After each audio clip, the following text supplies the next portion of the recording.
Use deep confident. महाराष्ट्राच्या कानाकोपऱ्यातील प्रत्येक घडामोडींचं अचूक आणि निर्भीड प्रतिबिंब.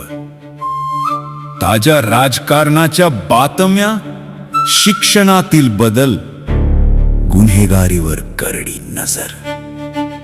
सत्य, वेग आणि विश्वास यांचा संगम म्हणजे अजिंक्य महाराष्ट्र न्यूज. काल आपल्या देशाचे पंतप्रधान आदरणीय नरेंद्रजी मोदींनी काही आव्हानं आपल्या सगळ्यांसाठी दिलेत की नेशन फर्स्ट, आणि त्याच्यामध्ये अनेक आव्हानं त्यांनी आपल्याला केली आहेत. पण त्यामध्ये माझी त्यांना विनम्रपणे विनंती आहे की हे आव्हानं आपण स्वतःपासून आणि आपल्या सगळ्या नेतेगण असतील, मंत्री महोदय असतील, यांच्यापासून हे सगळ्या गोष्टी आपण पहिले अंमलात आणायला सुरुवात करा.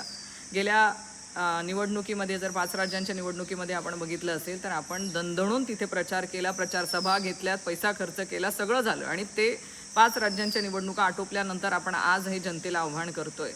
बरं, तेही आम्ही मान्य करू की आखाती देशामध्ये युद्ध चालू आहे आणि त्याच्यामुळे आपण आव्हान करतायत. पण आपणच स्वतः येत्या 8 दिवसांमध्ये कुठेतरी विदेश दौऱ्याला जाणार आहात.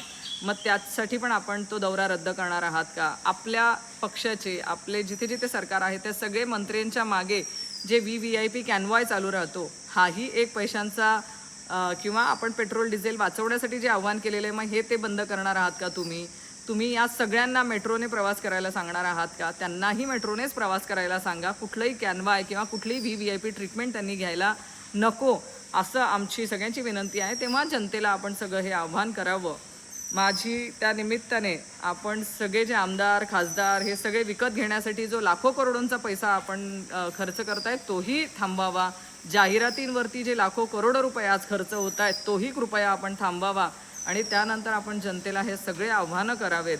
शेवटी काल जे तुम्ही आव्हान केलेलं आहे हे फक्त आणि फक्त आपल्या नियोजनाचा अभाव दर्शवतं आहे. कारण जर युद्ध होतं आहे आणि युद्धासाठी आपण आपल्या देशामध्ये मुबलक सुविधा किंवा ज्या लोकांच्या इच्छा आहेत किंवा लोकांच्या गरजा आहेत त्या जर आपण पूर्ण करू शकत नसू तर हे कुठेतरी नियोजनाचा अभाव दर्शवतो आहे, आणि तोच अभाव हे कालच्या आपल्या भाषणातनं दिसून आला आहे. माझी सगळ्यांना म्हणजे नरेंद्रभाई मोदींनाही विनंती आहे की सुरुवात ही आपल्या लोकांपासून करावी आणि त्यांना काटकसरीने जगायला पहिले आपण त्यांच्यापासून सुरुवात करून शिकवावं. धन्यवाद.